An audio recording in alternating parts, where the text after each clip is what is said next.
ഉപതെരഞ്ഞെടുപ്പുകളുടെ വീറും വാശിയും വിവാദവും എല്ലാം ചൂടാറും മുൻപേ വീണ്ടും കേരളം തെരഞ്ഞെടുപ്പിനൊരുങ്ങുകയാണ്. സംസ്ഥാനത്തെ 11 ജില്ലകളിലെ 31 തദ്ദേശ വാർഡുകളിലെ ഉപതെരഞ്ഞെടുപ്പുകൾ ഡിസംബർ 10 നടക്കും.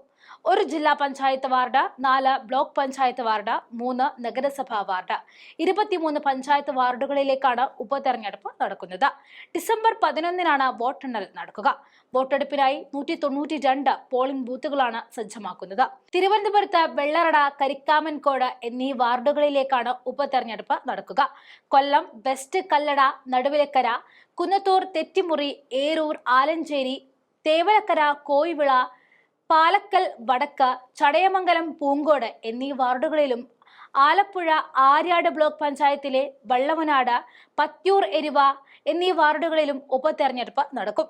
പത്തനംതിട്ടയിലാവട്ടെ കോന്നി ബ്ലോക്ക് പഞ്ചായത്തിലെ ഇളംകൊള്ളൂർ, പന്തളം ബ്ലോക്ക് പഞ്ചായത്തിലെ വല്ലന, നിരണം, കിഴക്കൻമുറി, എഴുമറ്റൂർ, ഇരുമ്പൻകുഴി, അരുവാരപ്പുഴം, പുളിഞ്ചാണി എന്നീ വാർഡുകളിലും കോട്ടയം ഈരാറ്റുപേട്ട നഗരസഭയിലെ കുഴിവേലി, അതിരമ്പുഴ പഞ്ചായത്ത് ITI, ഇടുക്കിയിലെ ഇടുക്കി ബ്ലോക്ക് പഞ്ചായത്തിലെ കഞ്ഞിക്കുഴി, കരിമണ്ണൂർ, പന്ന്യൂർ വാർഡുകളിലും ഉപതെരഞ്ഞെടുപ്പ് നടക്കും.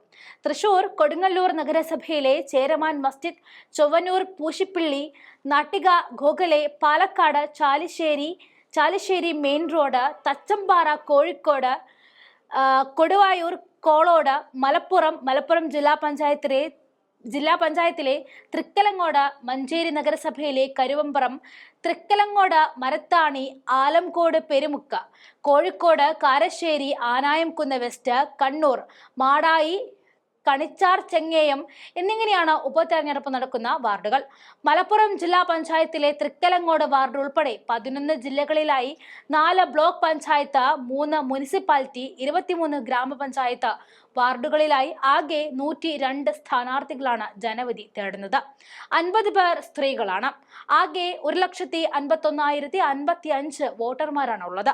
പ്രശ്നബാധിത ബൂത്തുകളിൽ പ്രത്യേക പോലീസ് സുരക്ഷ ഏർപ്പെടുത്തും. വോട്ട് ചെയ്യുന്നവരുടെ ഇടത് കൈയിലെ ചൂണ്ടുവിരലിന് പകരം നടുവിരലിലാണ് മായാത്ത മഷി പുരട്ടുക. ലോക്സഭ, നിയമസഭാ ഉപതെരഞ്ഞെടുപ്പുകൾ അടുത്തിടെ നടന്നതിനാലാണ് സംസ്ഥാനത്ത് തെരഞ്ഞെടുപ്പ് കമ്മീഷൻ ഷാജഹാൻ അറിയിച്ചു. തിരിച്ചറിയൽ രേഖകളായി കേന്ദ്ര തെരഞ്ഞെടുപ്പ് കമ്മീഷന്റെ തിരിച്ചറിയൽ കാർഡോ, passport, driving licence, PAN card, Aadhaar card, photo പതിച്ച SSLC ബുക്ക്, ദേശസാൽകൃത ബാങ്കിൽ നിന്നും 6 മാസം മുൻപ് ലഭിച്ച ഫോട്ടോ പതിച്ച പാസ്ബുക്കോ, സംസ്ഥാന തെരഞ്ഞെടുപ്പ് കമ്മീഷന്റെ തിരിച്ചറിയൽ കാർഡോ എന്നിവ ഉപയോഗിക്കാം. പാലക്കാട്, ചേലക്കര, വയനാട് തെരഞ്ഞെടുപ്പുകളുടെ വിശേഷങ്ങളൊന്ന് ആറി വരുമ്പോഴേക്കും പിന്നെയും കേരളത്തിൽ തെരഞ്ഞെടുപ്പ് ആവേശമായി കഴിഞ്ഞു.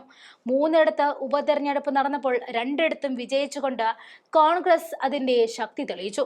വീണ്ടും ഒരു തെരഞ്ഞെടുപ്പ് അങ്കത്തട്ട് ഒരുങ്ങുമ്പോൾ 3 മുന്നണികളും പ്രതീക്ഷയിലാണ്.